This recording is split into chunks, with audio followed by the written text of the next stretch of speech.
Break के बाद स्वागत है आपका। और आज हम बात कर रहे हैं स्वच्छ भारत अभियान की। तो चलिए हम अपने खास मेहमानों से बातचीत का सिलसिला शुरू कराएं, लेकिन उससे पहले देखिए हमारे संवाददाता अंजनी बख्शी की ग्राउंड जीरो से ये खास रिपोर्ट।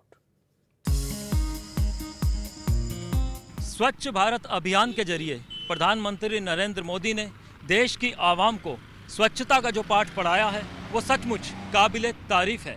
जमीनी स्तर पर यह अभियान कितना कारगर साबित हो रहा है, चलिए देखते हैं। चारों तरफ फैली गंदगी, सड़कों पर जमा पानी, यहाँ से गुजरते समय हाथ खुद ब खुद नाक दबाने लगते हैं। क्या इस नज़ारे को देखकर कोई ये कह सकता है कि देश स्वच्छ हो रहा है? एक तरफ तो हम बात करते हैं देश को डिजिटल इंडिया बनाने की, देश को डिजिटलाइज करने की, लेकिन गंदगी से कैसे निपटना है इस तरफ किसी का ध्यान नहीं है। इस समय हम खड़े हैं दिल्ली से सटे खोड़ा इलाके में। चलिए देखते हैं यहाँ कितनी और गंदगी है। इस समय हम लोग खड़े हैं एशिया की सबसे बड़ी कॉलोनी खोड़ा में। चलिए यहाँ के निवासियों से पूछते हैं कि स्वच्छ भारत अभियान को लेकर यहाँ पर क्या कुछ हो रहा है। सबसे पहले आप अपना नाम बताइए। आप जी ये इतनी बार मेरा नेताजी महेंद्र प्रसाद कहते हैं लोग।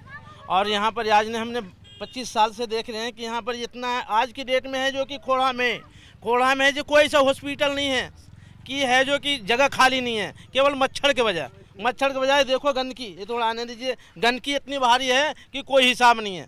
कम से कम है जो कि आज की डेट में खोड़ा में इतना जो संख्या है कोई अभी फायदा नहीं हुआ। हमारे जितना नेता जिस के चला गया है तो कोई सफाई के लिए यहाँ कोई कुछ नहीं कर रहा है। कोई कुछ नहीं, सफाई के लिए कोई कुछ नहीं कर रहा है। मैं तो प्रधानमंत्री मोदी और अपने मुख्यमंत्री अखिलेश प्रसाद यादव से प्रार्थना करता हूं कि खोड़ा को नगर निगम में करके विकास कराएं। मैं यही और बार बार मैं ये चिल्लाता हूं, बार बार बैठक करता हूं, बार बार लोगों के पास जाकर के हाथ जोड़ता हूं, लेकिन आज तक उन्होंने ना प्रधानमंत्री मेरे बारे में सुना और ना ही अखिलेश यादव ने सुना। इसलिए दोनों से मेरा नर्म निवेदन है कि खोड़ा के विकास के लिए नगर निगम में लाया जाए। यहाँ पे स्वच्छ अभियान कहाँ है? यहाँ तो दिखाई नहीं दे रहा है कहीं, यहाँ कुछ नहीं दिख रहा है। सिर्फ नाम स्वच्छ अभियान सुनाई देता है कानों में, पेपर में पढ़े, पेपर में दिखाई देता है, लेकिन काम के नाम पर कुछ नहीं है। एशिया की सबसे बड़ी कॉलोनी माना जाता है ये, मगर यहाँ पे कोई विकास नहीं है।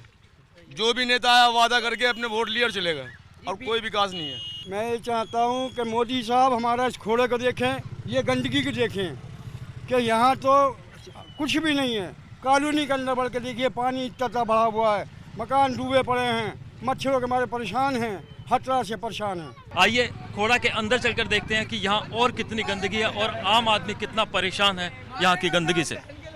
चलिए खोड़ा की महिलाओं से पूछते हैं कि उनको सफाई के बारे में क्या कुछ कहना है। खोड़ा में तो इतनी गंदगी है, बहुत ज़्यादा है। हम लोग बीमारी से बहुत परेशान हैं।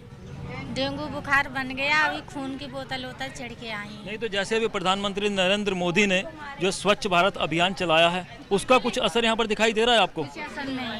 कुछ असर नहीं है, कुछ नहीं किया है, ना कुछ कर पाया है। कोई भी नहीं कर पाएगा खोड़ा में। यहाँ कतनो मंत्री कोई भी बन जाएगा ना, सिर्फ अपने पेट भरने की कोशिश करता है। खोड़ा में नहीं कुछ कर नहीं पड़ेगा।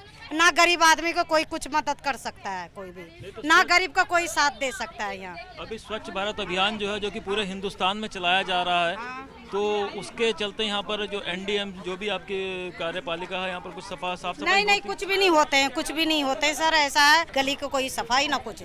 स्वच्छ भारत अभियान को लेकर भले ही देश की जनता की अपनी अलग राय हो, लेकिन सच तो यह है जब तक हम खुद नैतिकता के आधार पर आगे बढ़कर स्वच्छता का ध्यान नहीं रखेंगे तब तक देश स्वच्छ नहीं हो सकता। इसलिए ज़रूरी यह है कि नेताओं या फिर सरकार को कोसने के बजाय हम अपने आसपास के वातावरण को स्वच्छ रखें, तभी देश विश्व पटल पर एक स्वच्छ देश की छवि कायम कर सकता है। कैमरामैन नितिन नागर के साथ मैं अंजनी बख्शी, सर्वधर्म संगम।